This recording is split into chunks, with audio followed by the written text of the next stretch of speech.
Thank you for joining me this afternoon. I'm so excited to join you. How are you? I'm wonderful. I'm really enjoying this cooler cool down in DC. Yeah, it was like a rainforest last night. I was telling my husband we were just listening to the storms roll through. Yeah. Where are you at right now? You're outside and I love it. Yeah, I'm in my yard in Alexandria. Oh, how exciting. You can hear like the bugs chirping in the background. Yeah, I felt like this would be nicer than just sitting in my office. So, I'm technically in my home office, but I got my plant in the background, so that's my little bit of greenery. yeah, yeah, I love it. Well, Jenna, would you mind sharing a little bit about you and so our listeners can kind of tap in and get to know more about you and your purpose and your mission for helping women with healthcare? Awesome.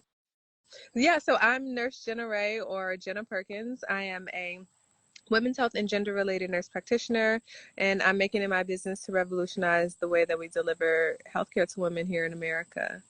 I am CEO and founder of Discover Her Health, and I am excited to talk to you all about the most intimate concerns. So, pee and poop and sex and all the things that really kind of sometimes feel off limits, even in a, you know, provider's office, are the things that I'd love to discuss and talk about. Thank you. I love that. Do you hear that, everyone? Like, she's an amazing open book and she's providing services that might feel a little taboo to, talk about. And that's why we're here. We want to provide some information, especially when it comes to like your sexual health and concerns and knowing that what you might be experiencing, it's not just one local problem. There are various things that might be going on. Definitely. Yeah, I like to use the phrase tame the taboo. Mhm. Um, whenever we're thinking about taming the taboo, we always have to start with the basics, which I like to say are hormones, right? So what is happening hormonally with those messengers that are telling your body how to act? If you are having low libido, what's the root cause of it, right? If you're having dryness, pain with intercourse, all of these things obviously affect our intimacy. But if we're only talking about libido from a stance of find a new partner or, maybe play with different toys and not thinking about it as, no, there is something that by biologically could be going along or going wrong that could be contributing to your issue. So I like to say, we talk about sex in an unsexy way. So let's break it down and figure out how to get you back in the sack comfortably. Yes, I love that. I'm really glad you mentioned the fact that there's always something more. Like there are parts that can contribute to one whole holistic part of you, right? Especially when it comes to intimacy or creating that, sensual sexual connection. It's like, well, I have the toys and I have the lube. Like, why is it still not feeling great? What would you say are some common concerns or experiences that your patients might be experiencing? Yeah. Yeah, very common is vaginal dryness, and this could be from someone who is 19 years old all the way up to 99 years old. But if you're having vaginal dryness or that decrease in natural lubrication, then it can cause more friction, so it can make sex more uncomfortable. And the more you feed your brain those negative, painful experiences, the more your brain is like, hey, sis, I'm not crazy. I'm not going to want to do this thing. So even if it's just a little bit of dryness or a little bit of discomfort or like, I just can't have as many orgasms or as strong as orgasm as I'd like, all of those factors come into play when we think about like libido and desire issues. I agree. I think when you get into that routine of doing the same thing over and over, your body's going to start compensating and it's never going to change. It's just going to become very used to it. And yeah, I'm very glad that you can hold that space to have this conversation and let people know that it's not normal. Vaginal dryness is something that can get better over time, would you say? Oh, for sure. Super common, but not normal in the sense of, okay, that's normal. There's nothing you can do about it. Just because something is common doesn't mean that you don't deserve to have it treated too, you know? Um, depression's common. It doesn't mean that we're just walking around depressed without options for treatment. So I think about vaginal dryness and discomfort in the same way. Like, yeah, you could just deal with it. Yeah, you could just use a little bit of lube. But if you want solutions, they exist. I love that. Thank you. What is something you wish a lot of folks would know when it comes to creating or starting to build more sustainable and healthier blocks towards their intimacy and their connections? I would say that the number one thing I want women to know is that softness is good. So, relaxation is essential for pleasure. And if you are constantly anxious for whatever reason or have unresolved trauma that you haven't started to approach, you get hardened, right? Like physically, you start to literally tense up. If you have these negative experiences that we started to touch on, your body goes into protection mode and starts to tense you up. And so instead of thinking about like, oh, the goal is to have, this many orgasms or to do sex in this way, really think about having the goal to be able to be soft and relaxed and allow the body to do its thing naturally. Oh, I love that. I completely agree. Almost like an ease into it, you know. Definitely get easy to it, both physically and also like safety wise too. Like you have to put yourself in situations where you can relax. And so that means, practicing skills of saying no and recognizing that like consent needs to be like a full voiced all the way through consent, right? So don't just give away your power, and recognize that if something happens in the moment, whether it's like with intimacy or even with a provider, like seeing a provider and having a painful um, exam, right? Like practicing your no and saying, okay, nope, that feels uncomfortable. I don't want to feed my brain these negative experiences. I'm going to stop here. I'm going to lean back into my softness. We'll regroup next time, whether that is like we try penetration next time, or I'll come back for my exam or choose a different provider. But whatever you can do to really like give yourself the space and the safety to be soft and say, nope, I'm not going to just like grin and bear it. Mm, I love that. That was so good. I hope you guys are enjoying this. Like Jenna is dropping some really good gold nuggets, and it's whether it's something you may have heard before, and also at the same time, it's just something to recognize that these things that you may be experiencing are again, they are normal. It's just not natural, and there are ways that we can create a more enhanced experience, a more empowering experience, whether it's through solo or with your partner. And even again, if they are natural and normal, so say for instance, like perimenopause, right? If you live long enough, your ovarian function will start to shut down. It's just like naturally it will happen. And so that is very natural, extremely normal. Every woman will go through it, but it does not mean that you have to like take it lying down, right? Like you can fight back and we can do things to get you comfortable so that you can enjoy your experience and really allow you to show up in the rest of your life in a way that is like not small, not defeated, not hardened, right? Like if we can be soft and big in our full selves in our most intimate moments, then that's going to translate to the boardroom, to, you speaking in front of whoever it is, like the big meetings that you have. It all translates. But if you're scared and afraid and in pain, then that also translates, right? So, What would you say for the women or even the men who are listening, kind of tapping in and wanting to know more about this, who are experiencing like that fear, whether it's approaching a new provider or even having this conversation? How would you encourage them to start the conversations around, that whether it's vaginal dryness or even painful experiences during sex? yeah, first I would say to walk into the situation knowing that they probably have not been trained in what you are seeking. So, intimacy, sex, menopause, perimenopause, hormone health, none of these things are required trainings for any sort of, program. I am a nurse practitioner. I got my master's in women's health and gender related studies at the #1 school of nursing in the world. And it still was not required for me to walk away from school with these skills. And so just knowing that going into the situation that like your primary care provider probably doesn't know the first thing about vaginal dryness. Sorry, I think that allows you to give the providers a little bit more grace so that you're not expecting them to solve your issue with skills that they don't necessarily have. Mhm. And I think that also allows you to not be frustrated by the system and feel defeated or feel like I've done all I could, because you're asking someone who never had the ability to really help you in the way that you needed to be helped. It doesn't mean that you are broken or that you can't be helped. It just means that we need to pivot and find a different resource who can actually like give you the care you deserve. Absolutely.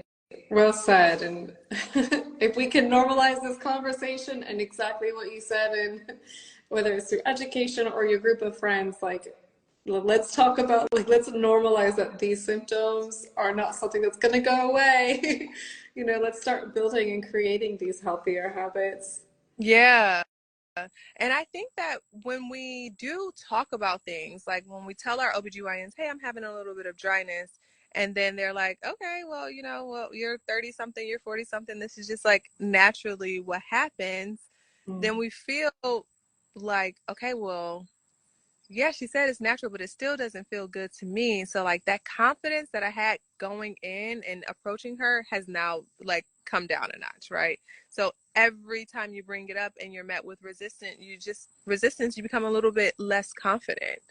And so just knowing like, okay, I'm walking into this situation. This might not be the provider that can give me what I need, but I'm not going to let them like knock me off my square from advocating for myself. Yes. Yes, absolutely. And you're still available to see new clients if anyone's watching is like, I need to sit down with, Jenna and start talking. Yeah, so my practice, Discover Health, we are still growing. We're 2 years in, which means that my books are still open to see new clients. I see clients in person in Old Town Alexandria, so not far from you in DC. But I do virtual care for DC, Maryland, Virginia, Florida, most recently, and working on licenses for Arizona, New York, and Delaware too. So. Amazing. I'm so glad you provide these services. And even when it's virtual, you're still providing this safe space for us to express these like, vulnerable, sensitive conversations.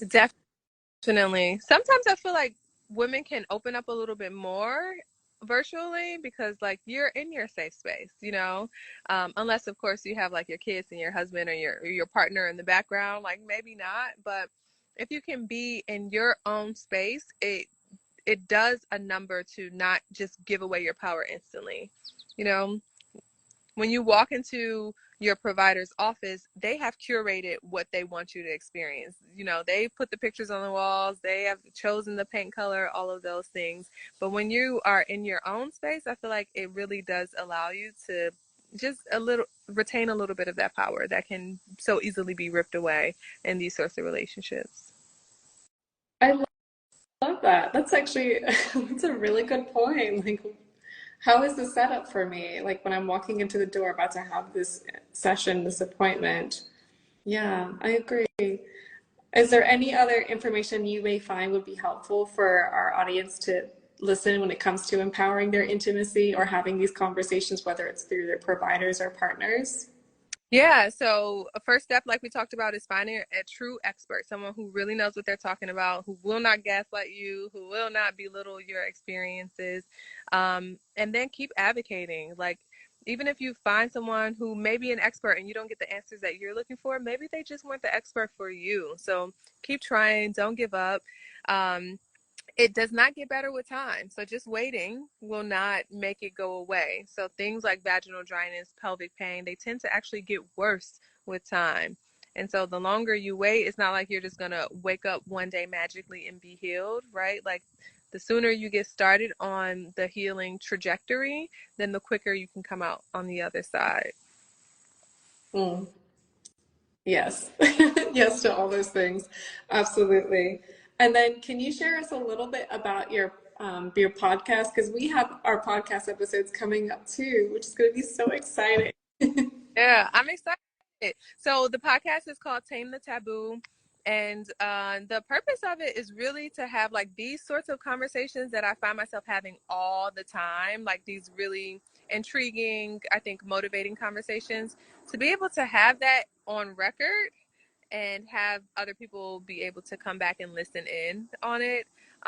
So it should be a good time of us just like chit chatting, getting to know each other, dropping gems, and just a place for it to like live in the internet world so that people can find it later and come back to it too, if needed. Absolutely. So everyone prepare yourselves because we have this episode, Tame the Taboo, coming up later this week, Mm-hmm. and we'll be sharing that across all social media platforms. And before I let you go, Jenna, I like really appreciate your time. If there are you open to sharing some of your favorite ways to empower your very own intimacy, whether it's in the bedroom or even outside the bedroom? Yeah, I think for personally, empowering my own intimacy looks like just feeling good in my body. I think when I look good, it just makes it a lot easier to like, I don't know, you walk different, right? You're like, oh, I look good today. Like my hips a little bit. Like, okay, I see my husband looking, okay. So I think it starts well before you are in the bedroom. It starts with like waking up in the morning, being able to look at yourself and be like, oh, I am beautiful, or I do feel beautiful. So being comfortable in your body, feeling safe in your body is key. That is like the foundation, and the intimacy is kind of the cherry on top at the end of a day of me just feeling like, okay, I am it, I'm that girl, like I'm her. Oh my, and they're the birds like, yes, girl, go. I 100%. Body confidence, the way you speak to yourself first thing in the morning completely sets the tone for your day. One of the practices I use in my own programs is the body compass and mirror talk, the way we look at our bodies. And there might be a part of you that you're like, today I'm just feeling a little more bloated, approaching it with love, wearing the tight knitted dress and Mm-hmm. flirting flirting with yourself. Like it's such a big confidence booster. And I Mm-hmm. highly encourage everyone who's listening, make sure you kind of practice that with yourself today. It takes 30 seconds to maybe even a minute just to find a mirror or turn your camera on and flirt with yourself. Find parts of you that you really like. Find parts of you you're like, what is it that's coming up for me and how can I change the script? Change the script, not the body. I love. Exactly.